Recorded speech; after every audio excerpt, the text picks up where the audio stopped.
Hey Evan, What? why was your car always sleepy? I don't know. Because it was tired. Oh, wow.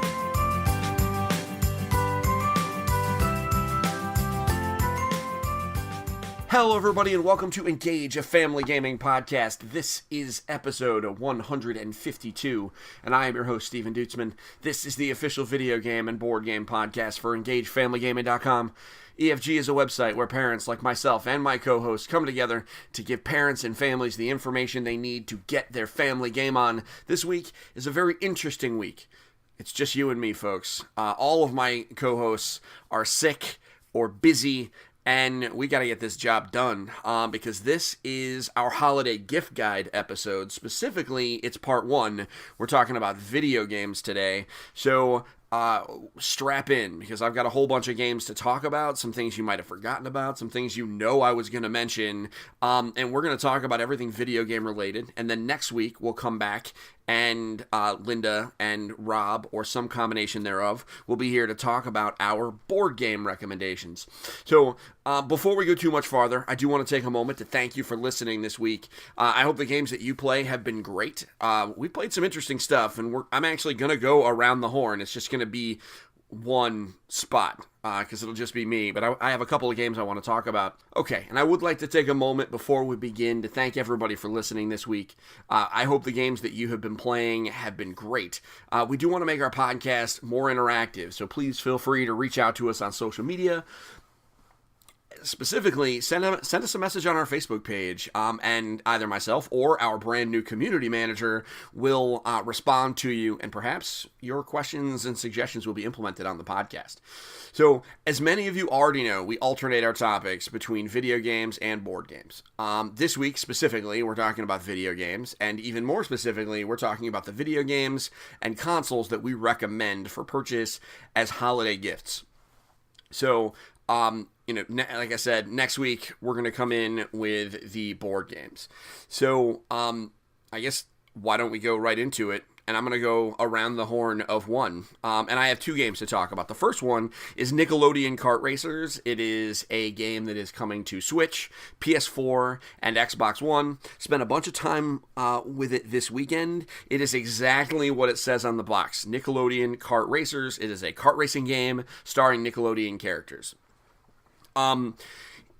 Here is my review. Is that it is serviceable. It is, it's fine. It isn't. Here's the issue. I've played Mario Kart 8 and Mario Kart 8 Deluxe, so as a result, I'm spoiled. Because that is arguably the best kart racer ever made, and maybe one of the best games ever, because it is very good. It's very polished. The music is great. The gameplay is awesome. They keep adding to it, and this game, everywhere that you compare it to Mario Kart, it falls short, with one exception. It is available on PlayStation 4 and Xbox One. So here's my recommendations here. Number one, if you are a huge Nickelodeon house, specifically if you like SpongeBob or Rugrats or Hey Arnold, yes, I just said Hey Arnold, or if you want the Teenage Mutant Ninja Turtles, because those are the characters that are in this game, then I think this is kind of a no-brainer. I mean, it's inexpensive, and it's good enough to kind of pass the time, and it's got these cool characters in it, and I think that's very neat. Outside of that, if you have a Switch, I don't know that this game is a really good buy. I think at this point, if you're going to spend the $40 on this game, you may as well just spend the extra $20 and get Mario Kart. And if you already have Mario Kart, I don't recommend buying this game. I recommend just playing more Mario Kart. Because it falls short in every way. It doesn't look as good. The driving is not as tight. The music is not as good. However, if you want to play a kart racer and all you have is a PS4 or an Xbox One and you have not bought a Switch yet, then I think this is a great buy, because it is a genre that is very, it's very, it's ignored, right? Like they just don't come out on PlayStation 4 or Xbox. So And it's definitely one of the better ones in recent memory to have come there, and that's not saying much. There really aren't that many games. So that's my recommendation for that. So it is, I don't have like a scored review or anything like that to provide until next week. However, I think I think that it is a game that is certainly worth a look. And we had a lot of, and like I said, I've had some fun with it. It's just it falls short compared to Mario Kart. The next thing I want to talk about is a game called Crayola Scoot. Now, Crayola Scoot is interesting because it's a game that we got our hands on initially at E3. Actually, to be specific, we saw a hands-on demo at E3, but we did not get to play it. It is essentially a cross between like a Tony Hawk Pro Skater combo style skating game, specifically a scooter game, and Splatoon. Basically, you are a Crayola racer on a scooter, and your job is to race around a track and lay down your ink by doing tricks. So certain tricks spread ink out. You can boost, which spreads ink out. And it follows those mechanics almost perfectly, right? You fill up your own ink meter by riding over your own color and, things like that. I thought it controlled well. The animations were neat. There were a bunch of different mini games that you have to play. Some of them more frustrating than others. I really just preferred the color rush, like just run around and spread your ink all over the place mode. You can get new equipment and get new costumes. The game is out this week. I actually think this is kind of cute. I think it's worth a look because it is based on that Tony Hawk combo style. There are some folks, some parents specifically, that might have some nostalgia for this from the PlayStation 1 era. And I think that makes it, at least worth, give it a YouTube view. Take a look. Somebody's going to be streaming this game or putting some YouTube out. Take a look at it and see what you think about it. And it's certainly inexpensive. It's out already. It's a small download, so it's not going to take up a lot of space on your Switch. It's available on Switch, PS4, Xbox One, and PC. I think this is a sleeper good game. A lot of folks are going to look at it and see Crayola and think, oh, this is garbage. I thought it was good because it controlled nicely. I had fun with it. It's a little hard for younger players, which, because of the Crayola branding, really feels like it's a game that's going to be targeted towards younger players. And here we are. I don't know that very young players are going to be able to get it, but here we are. I think that you might have to guide them, but for your 9-10-year-olds, I think this is going to be a big hit. So that's Around the Horn. Those are the two games: Nickelodeon Kart Racers, Crayola Scoot. Reviews will be coming soon, but I think they are both at least worth a look in certain circumstances. So let's get to the holiday gift guide. And this is how this works. In no particular order, we're just going to I'm just going to go through our recommendations.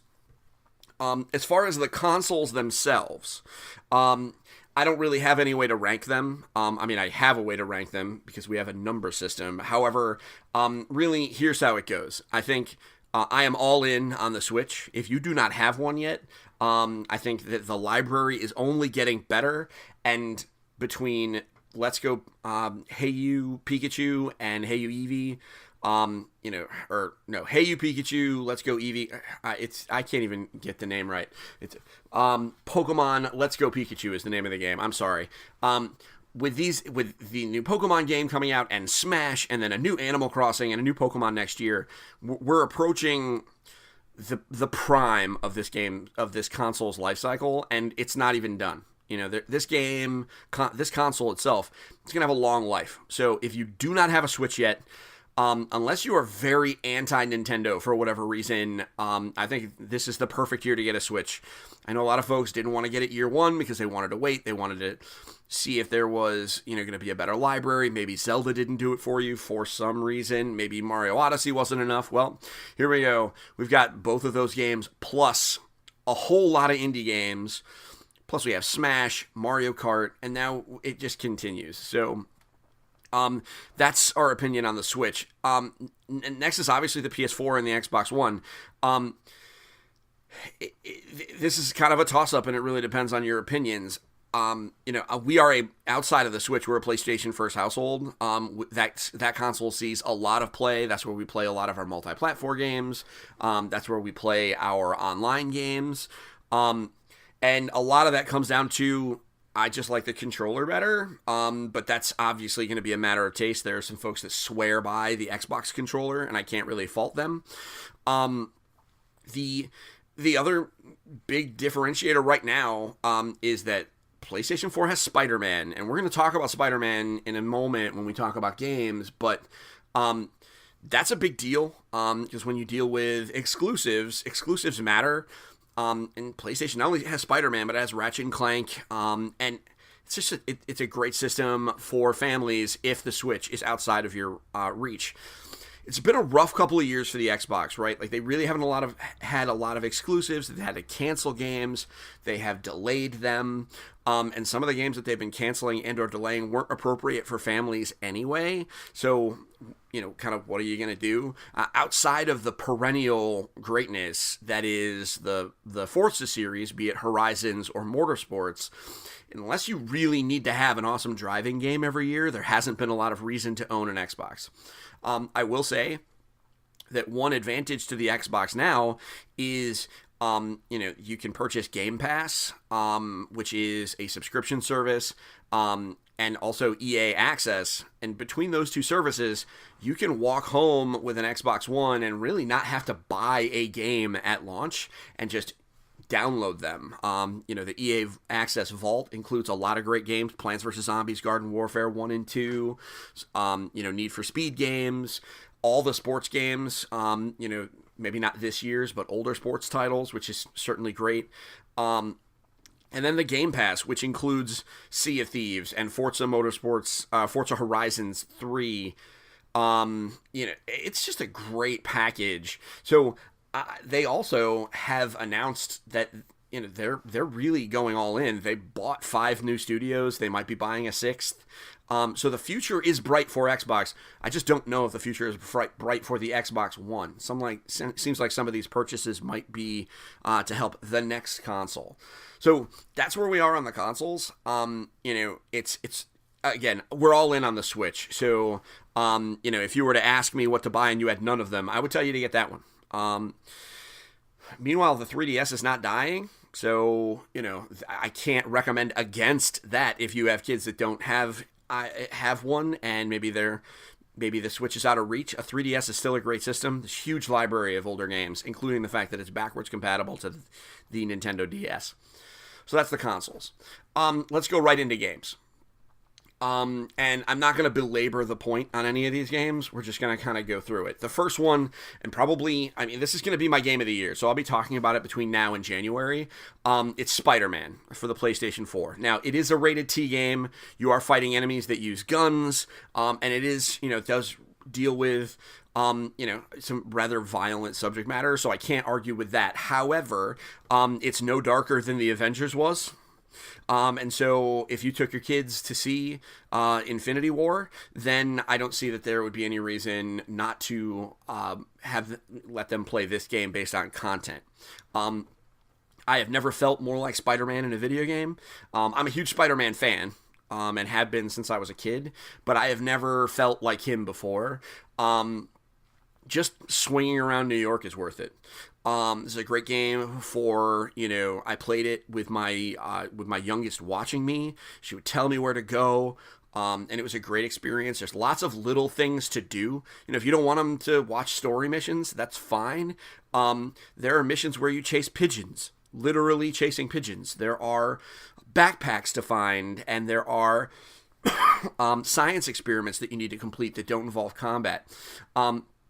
There's stuff to do in this game, and plenty of challenges to complete, especially if you're a completionist that wants to get a platinum trophy. So Spider-Man PS4, it is my game of the year, hands down, and I can't recommend it anymore. Next, the game is not out yet, but I'm putting it on the recommendations list anyway. It comes out in the first week of December, and that is Super Smash Bros. Ultimate for the Switch.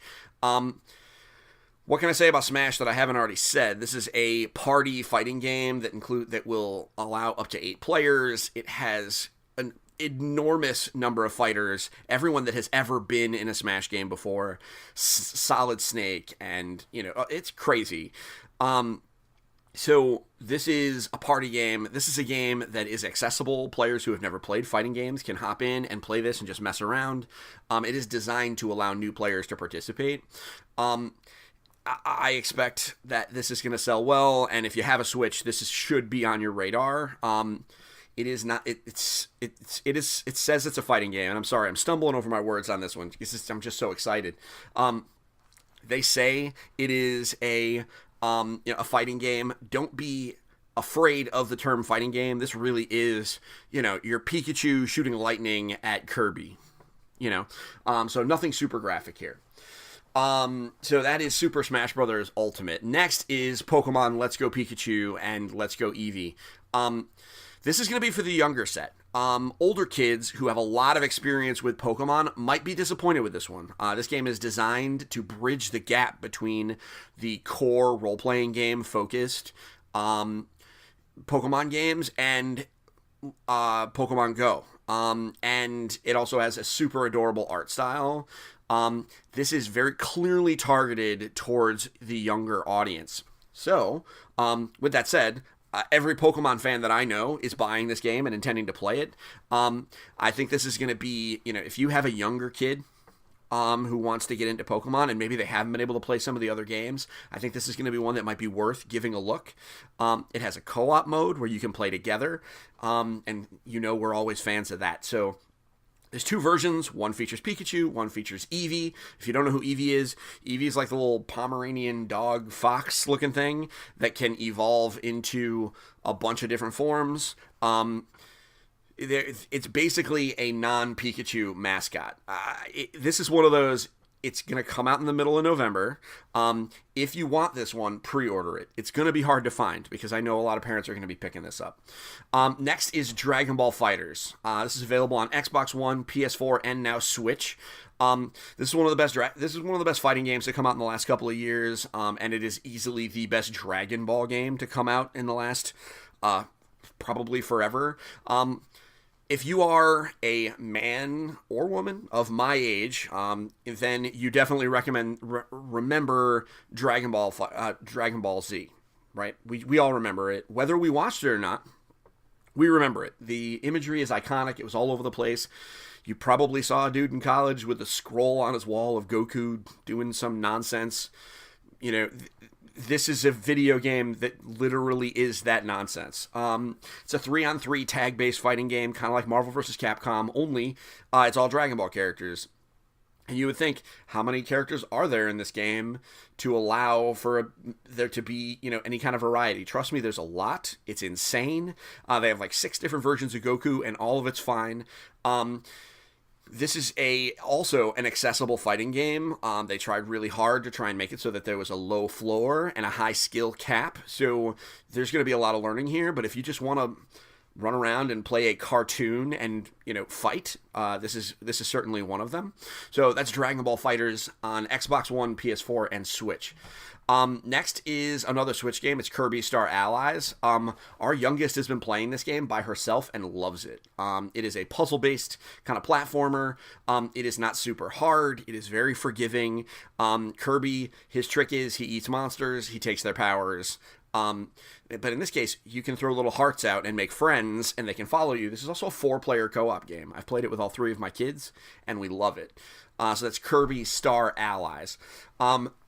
Next is Ni no Kuni 2, The Revenant Kingdom. Yes, all of those words go together. It is an actual video game that came out this year. It is for PlayStation 4 and PC. This is a role-playing game that was done by Level 5, working with the same studio Ghibli, that worked with Hayao Miyazaki, the guy that did Spirited Away, Howl's Moving Castle. This is a big deal. This game is absolutely gorgeous. You play as a character named Evan, who is, going on a story. They the original title, which came out on PS3, and I'm amazed hasn't been remastered yet, featured like a Pokemon style, you catch monsters and use them to fight for you mechanic. This game eschews that in favor of a more action-oriented, excuse me, a more action-oriented style. But I don't think that's going to really, kind of turn anyone away. If you have kids that love Pokemon, or not Pokemon, if you have kids that love role-playing games or are interested in them, this one is worth a look. Next, Nintendo Labo. Kind of have to talk about it. This is weird. There are 3 kits now. They put out vehicles in the last month or so. And if you're looking for a STEM activity and you own a Switch, this is a really cool project. Does it have a lot of longevity? No. I wouldn't qualify this as something that you're going to play with for months. However, is it a really awesome activity that you're going to use for a weekend and remember forever? Yes. So buy them, understand what you're getting. This is not going to be the kind of game that you're going to be using for eternity, but this is going to be an awesome, Saturday afternoon, rainy day activity that you're going to use. I think it'll be great during the winter. You'll play for a while and then you can kind of call it a day. So that is Labo. There's 3 different kits. I'd look them all up. Pick which ones you like. The vehicle kit has the advantage of you can make a steering wheel that you can use to actually play Mario Kart with, which is really kind of neat.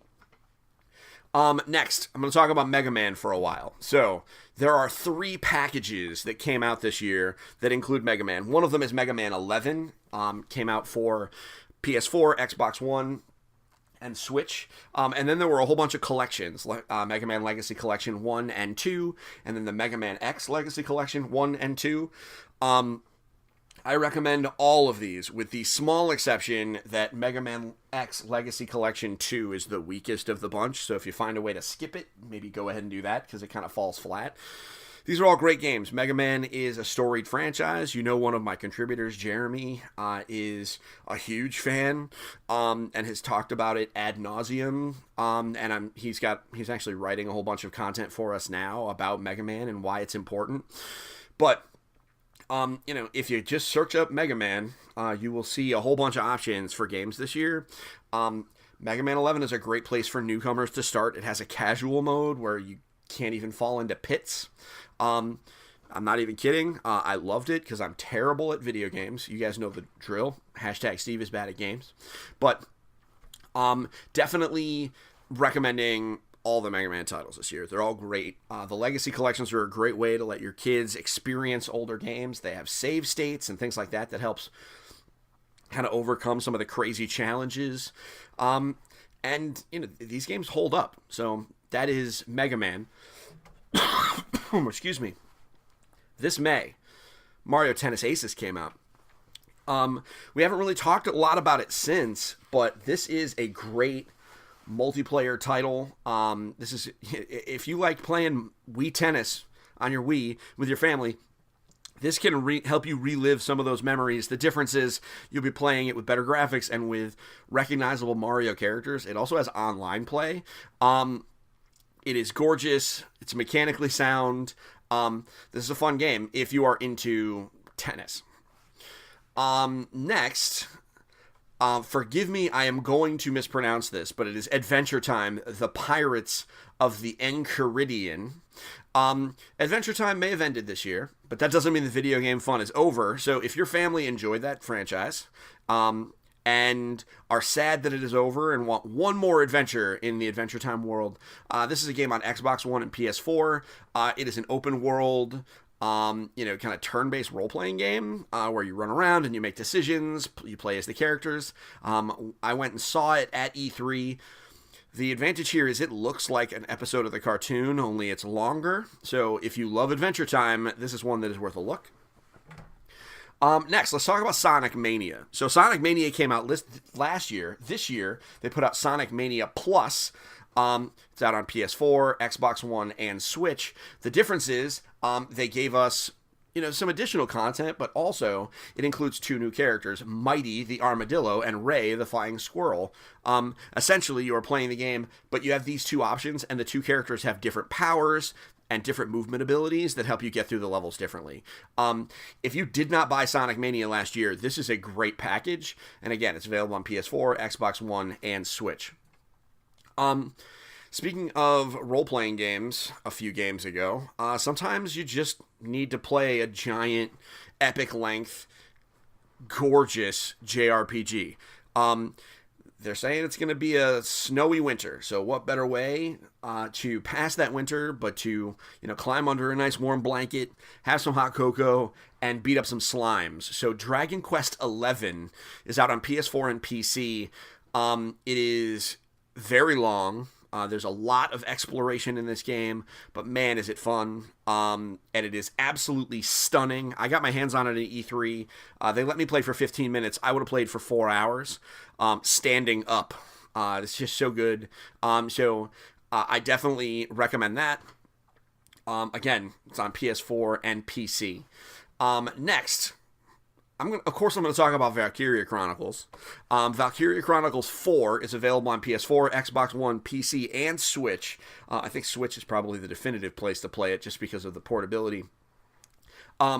This is it's a tactical role-playing game set in an alternate past World War I where there's magic, and it's on a fantasy world, so you think that it's not really an alternate history, but just roll with me on this one.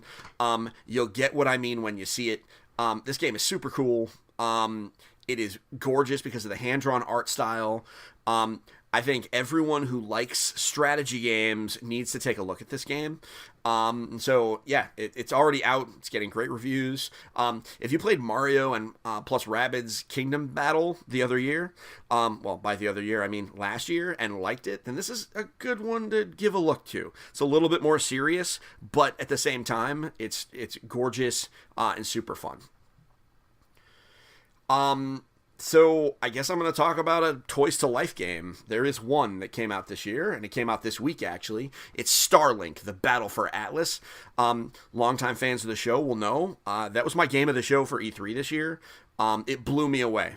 It is easily the best Star Fox game that has ever been made. I know that's a bold claim, but go ahead and at me. It is the best Star Fox game ever made. And even better, if you buy it on Switch, which is the definitive place for families to play this game, you actually get Star Fox missions that are exclusive. Super rad. The toys are cool. And you attach the ships to your controller, and no, it doesn't make the controllers really weirdly balanced. I don't know how they did it, but it's wizardry. So Forza Horizon 4 is the next game. That's an Xbox One exclusive. This time you go to England instead of Australia, and there are seasons now. You would think that these are small changes, but it does make a difference. The game time passes there 1 season per week, so there are some challenges that you might only be able to complete during a given season, but that does change the way the game drives. Man, it's absolutely stunning. If you like racing games, this is the definitive game to get this year. Next is Just Dance 2019. That is what else is there to say about it? It's a dancing game. Listen, if you like these games, you don't even need me to recommend it, but I'm going to put it here anyway. It's available on PS4, Xbox One, and Switch. I'm going to be doing the gift guide for 2030. And there's going to be a Just Dance game on it. They sell like crazy. Everybody who plays them loves them. They're not, they just add new music, put together some new dances, and it's great. So I haven't even seen it other than I saw an advertisement for it at E3, and I'm recommending it because, it's impossible to not have fun playing this game as long as you don't take yourself too seriously. And lastly, Spyro Reignited Trilogy. So let's talk about this. Spyro the Dragon is not just a Skylander. I know a lot of people say that, and a lot of kids are going to remember him as a Skylander. But he's not. Before that, he was in his own series of 3D action platformers.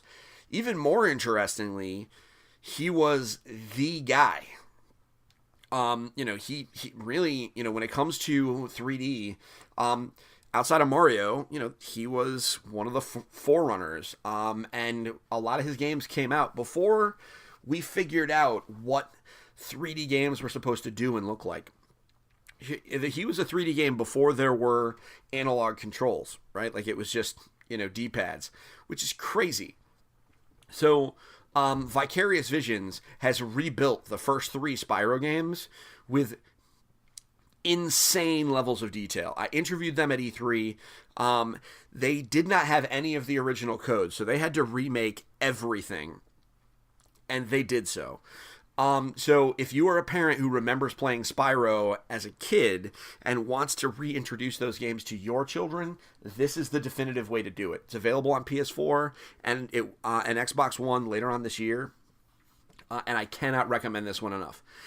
They have not said anything about it coming to Switch. However, I expect that will happen. Excuse me. So those are our recommendations. I'm sure we missed some stuff. I'm sure you guys have some recommendations too.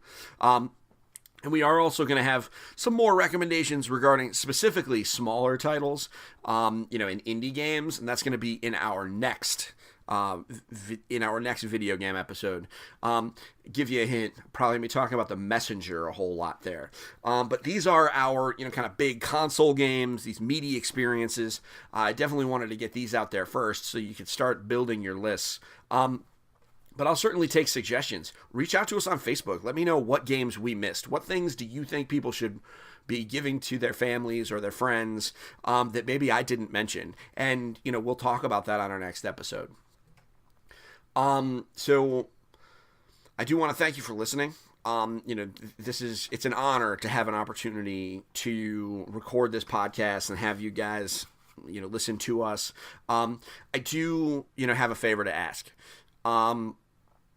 Everybody knows someone who needs to listen to this show. They may not know they need to listen to this show, but everybody knows somebody. So what I want you to do is do me a favor this week. Take the link for our podcast, dump it to somebody in Facebook Messenger or maybe in a text message and say, hey, why don't you give this podcast a try because they're doing good work or, whatever you want to say. Because spreading the message and having more people listen to us, that would be a great service to us. A bigger audience means we'd be able to do more cool things for you. And then we can let this baby grow together. You know what I mean? So, thank you very much for listening. I hope you enjoyed listening to it as much as I enjoyed recording it. We'll be back next week with a whole crew, so you won't just be listening to me yammer into a microphone. But until next week, I don't want you to forget, make sure to get your family game on. We'll see you soon, folks. Bye.